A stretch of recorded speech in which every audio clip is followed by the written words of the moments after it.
Thank you for joining us today on EdFile. Welcome to the program. I'm Ayola Kasim. Just before COP26 in Glasgow, the federal government signed the climate change bill into law. Many environmentalists say this is a big deal for an oil-dependent nation that is also ranked as one of the most vulnerable countries to climate change in the world. The brains behind the law say that some key aspects of it are modeled after those of the United Kingdom and Ireland. But the new Climate Act also has many innovative aspects, especially designed to adapt to the unique Nigerian situation. The consensus is now is the time for the real work to begin. What do we need to do to get the desired results? We look at this on EdFile. Do stay with us. Hearing no objections, it is so decided. The Glasgow Climate Pact, backed by nearly 200 countries, for the first time targeted fossil fuels, the biggest driver of man-made global warming. It asks governments to accelerate emissions cuts and promises more money for poor countries struggling to adapt to a warmer world. The two-week conference that yielded the pact also ushered in pledges from countries, companies and investors to clean up emissions from cars and planes, curb the powerful greenhouse gas methane, protect forests and bolster green finance, all voluntary commitments that will require tracking and scrutiny. Compromises were made in reaching a deal, leaving all sides somewhat disappointed. Take your seats. On behalf of the Marshall Islands, I wish to read into the record our profound disappointment with the change in the language on coal from phase out to phase down. I ask that this be reflected in the report of this meeting. This commitment on coal had been a bright spot in this package. It was one of the things we were hoping to carry out of here and back home with pride, and it hurts deeply to see that bright spot dim. We accept this change with the greatest reluctance.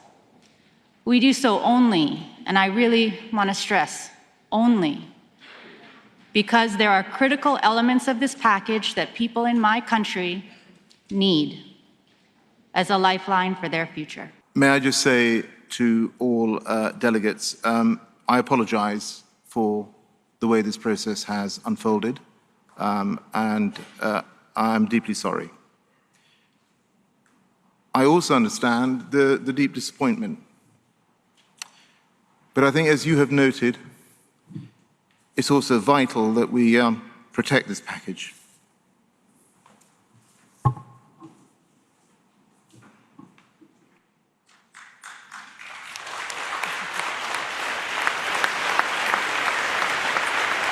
While the nations had wanted faster action in cutting emissions, resource-rich developing countries wanted more climate financing. Low-lying island states went further, asking that rich countries that have released most climate warming emissions in the industrial era offer financing for losses and damages already happening as a result of climate impacts. I think that there we have, of course, a lot of work to do, but definitely a step forward. There will be a very specific effort so that we can get that outcome and come to Egypt with that that signal that, in my view, will give a lot of confidence to developing countries. The Glasgow Pact reaffirms the long-term global goals, including those in the Paris Agreement to hold the increase in the global average temperature to well below 2 degrees Celsius, above pre-industrial levels, and to pursue efforts to limit temperature increase to 1.5 degrees Celsius above pre-industrial levels. It also states that limiting global warming to 1.5 degrees Celsius requires rapid, deep and sustained reductions in global greenhouse gas emissions, including reducing global carbon dioxide emissions by 45% by 2030 relative to the 2010 level, and to net zero around mid-century, as well as deep reductions in other greenhouse gases. Was very, very hopeful that we could keep the mention of coal and fossil fuels in the text. And to me, that is a very important step forward. I think it shows that, yes, there is a consensus around the notion that we need to get away from coal and we need to get away from fossil fuels as well. Despite agreement on overreaching goals, country-specific commitments and actions will be key to achieving the stated objectives of the Glasgow Pact. A synthesis report on nationally determined contributions concluded that the party commitments to the Paris Agreement are not on track to meet the Paris Agreement goals. Although the Glasgow Pact and the Paris Agreement are not enforceable, they are meaningful in that they guide domestic actions when the country representatives return home. The final NDC update mentions Nigeria's aim and now includes actions in the waste sector to reduce emissions which were not covered in the original NDC.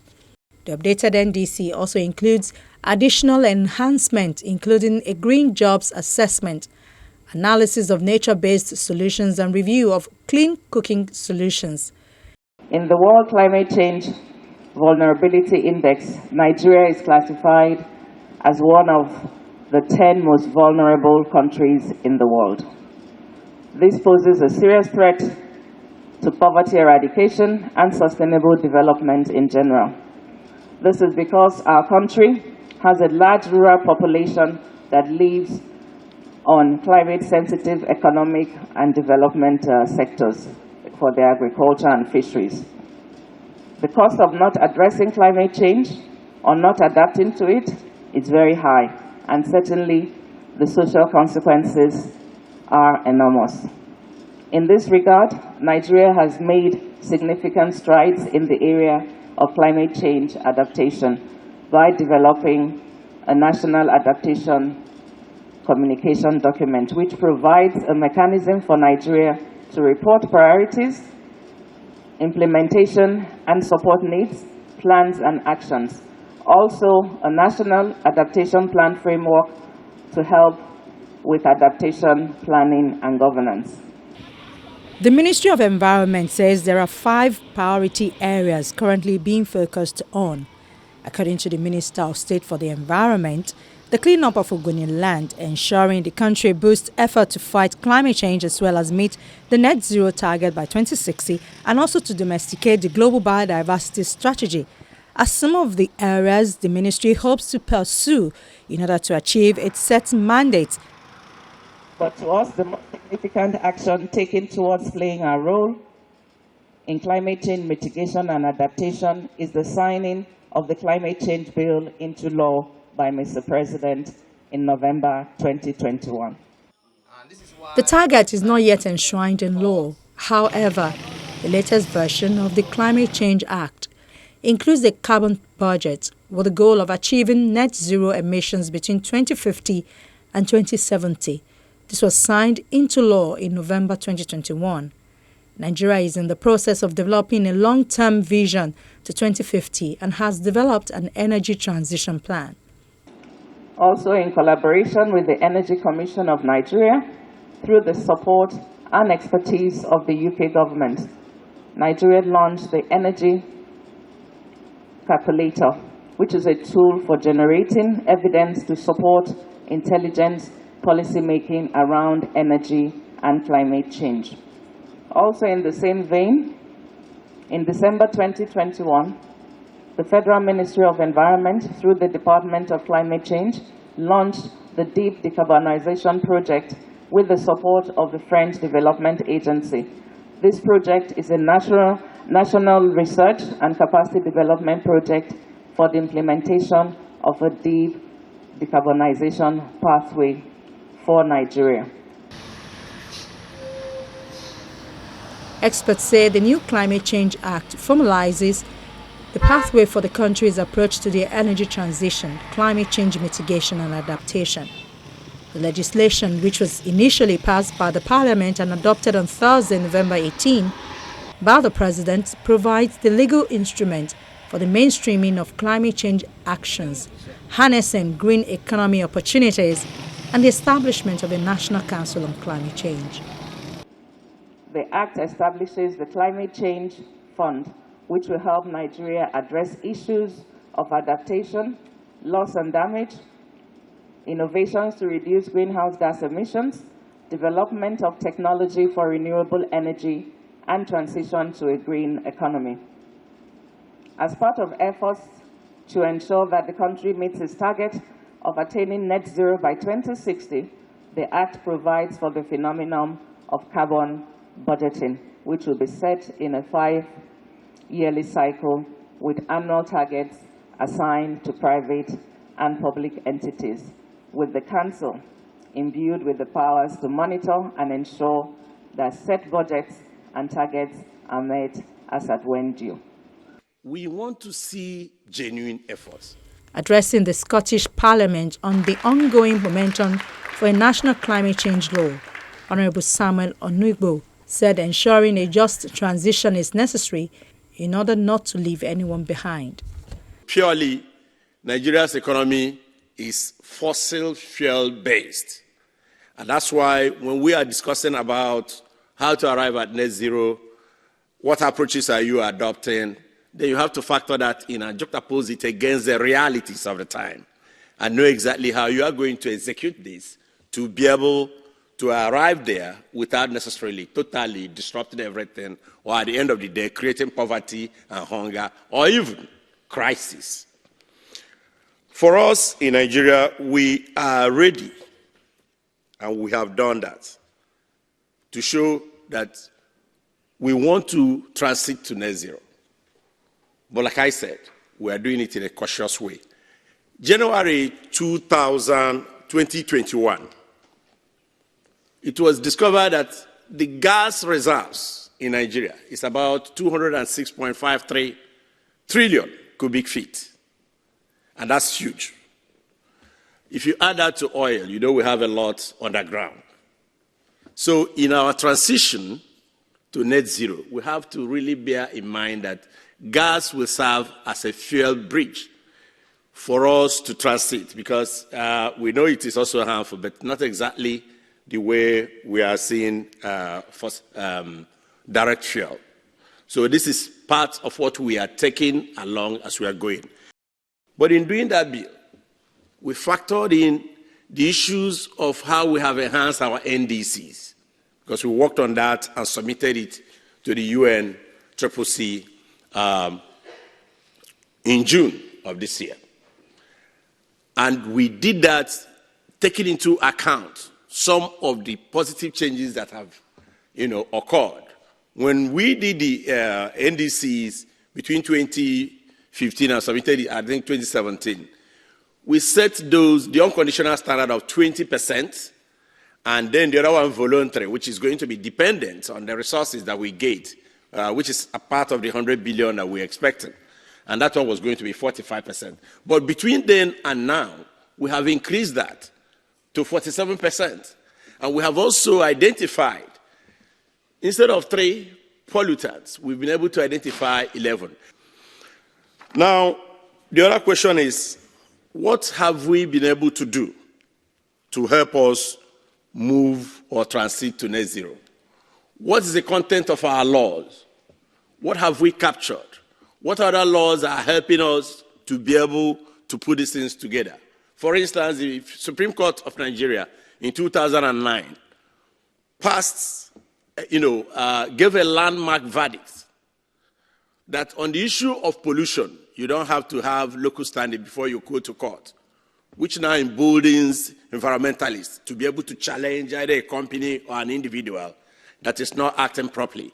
In addition, in Clause 34 of the bill, which has passed, we also stated that anybody that engages in any practice that negatively affects the resolve of the nation to attain net zero or any climate activity, such a person is guilty of an offense. The law provides that the government shall set 5-year carbon budgets in the context of a national climate change action plan, which should be ratified by the Federal Executive Council. The budgets are supposed to advance efforts to achieve net zero greenhouse gas emission reduction between 2050 and 2070. The 5-year budget shall be broken down to the annual carbon budget for each of the years that make up the 5-year cycle. The first carbon budget is to be submitted for approval not later than 12 months from the date that the bill is signed by the President, which is now no later than November 18, 2022. Subsequent carbon budgets are to be submitted for approval not later than 12 months to the end of the date of the expiration of the current budget cycle. While the Federal Ministry of Environment is tasked with setting the carbon budget, the new law provides for a National Council on Climate Change that will oversee the implementation of the National Climate Change Action Plan. It seems now that the economic projection of the country has been really reduced from 5% to less than 2.5%. And I don't think that without a dramatic growth in the economic situation in the country, that we will be able to generate even the sufficient amount of money that is required to really make our country much more climate resilient. And of course, there is the issue of the growth in the emissions attributable from transport, because I think we need to ensure that whatever we are saying is something that we can defend and something that does not compromise the economic development of the country. The National Climate Council is a major innovation in the Act, intended to suit the largely bureaucratic nature of governance in Nigeria. Headed by the President, who will serve as the chairman, the Council will supervise the activities and help the Environment Ministry to coordinate the implementation of sectoral targets and guidelines needed to achieve the National Climate Change Action Plan. Also, since one of the country's greatest means of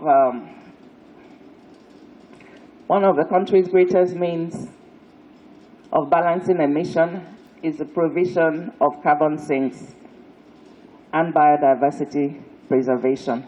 The Act makes a case for the exploration of nature-based solutions.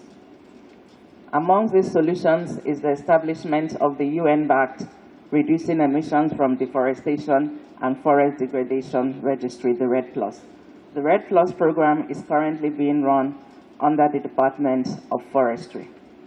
In our bid to net zero, Nigeria has developed an energy transition plan which shows a detailed roadmap for Nigeria to achieve both SDG 7 by 2030 and net zero by 2060.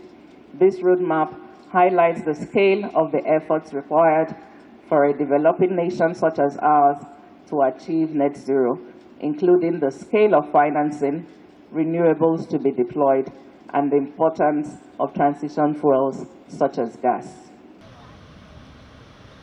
Although the Climate Change Act provides important institutional and legal backing for the country to move towards reducing greenhouse gas emissions and enhancing resilience of the national economy and communities to climate change, the success of the Act largely depends on implementation and the realities on ground. An essential factor in Nigeria's ability to attain gas emissions targets is also the elimination of gas flaring that releases carbon dioxide along with methane and soot into the atmosphere. We are subsidizing what is causing more effect on the climate. We are subsidizing what is going to give birth to so many other disasters in the future. And I think that is the predicament where we are. We need leaders who will have the political will to know that there are things the world has stood against and Nigeria cannot be isolated. We must stand together as a wall in order to be able to face the challenges of climate change. Otherwise, there is nowhere we'll go. And so it's unfortunate that we are still subsidizing some of these products, but by and large is that we need someone who has the political will to say, not because of political or election purposes, that the needful must be done. This is what other African leaders or presidents around the world are doing. So we cannot take exception to it. We must do the right thing. Federal efforts to address climate change are undertaken under laws and with funding approved by the Congress. Like other complex economy-wide challenges, climate change touches on a wide array of interests. The stakes vary from sector to sector and region to region. Experts say an effective, lasting climate solution requires a careful balancing of those interests, which typically is achieved through the legislative process. You see, you can have policies, and if they are not backed up by laws, it may be very difficult for you to achieve them. The Parliament has not also been sleeping on the issues concerning climate change. We have attended several courses, several conferences with many other African parliamentarians across the world. And we have seen what other countries are doing, most especially in terms of laws, that is making them different from what we are, and some of the things that we needed to do. Like our country, we need the carbon credit law if we must go forward. Afforestation and deforestation will continue, but a carbon credit law is the only thing that is going to guarantee green vegetation across all the belts of Nigeria. And with technology today, you do not need to say one part can do, the other part cannot do. Well, with technology, every part of this country can contribute its quota in terms of carbon credit development, as it will help our society. According to the president, Nigeria will need to integrate an unprecedented 7 gigawatts additional renewable capacity each year to achieve net zero. While the country's pledge aligns it with Saudi Arabia, China, and Russia, the time frame lags other large economies such as the US, the UK, and the European Union, which all aim to be net zero by 2050. Nigeria is blessed. Africa, actually, generally, is blessed with renewables potential. Most obviously solar, but also wind, hydropower, and biomass as well. So Africa is not utilizing that potential as much as it could. I think there were some really good elements in the clean energy transition plan that you mentioned, and also in the economic sustainability plan as well, the plan for 5 million more households and 25 million more people to have access to solar home systems. So it's really important to bridge the energy access gap there is here in Nigeria and the rest of Africa. But at the same time, it needs to be ideally clean energy. So we're not polluting the environment, we're not harming the planet or the atmosphere. So I think both of those things can be done. And this isn't a zero-sum game. I mean, it's not some sort of binary trade-off. The clean energy transition and indeed low carbon development represents the greatest growth opportunity of the 21st century. And while some jobs might be lost, for example, in the oil and gas sector, many more jobs would be created in the renewables sector. So let's go for it. Let's do as much as we can. But I think we're going to come back round to that climate finance point. But many experts say Nigeria does not need to be persuaded to take urgent action to save the environment, as the country faces the impact of desertification, floods, pollution, and soil erosion. Just as President Buhari said, for Nigeria, climate change is not about the Paris of tomorrow, but what is happening today. We've been told that the Climate Act represents a bold action and, if well implemented, gives Nigeria a fighting chance. The fact is, a lot of work still needs to be done to translate this bold action into concrete policies that will document the emission profiles of the key sectors of the economy, produce credible decarbonization pathways for the country, and unlock trillions of dollars in climate investment needed to secure the transition. That's our show for the week. We'll see you next week.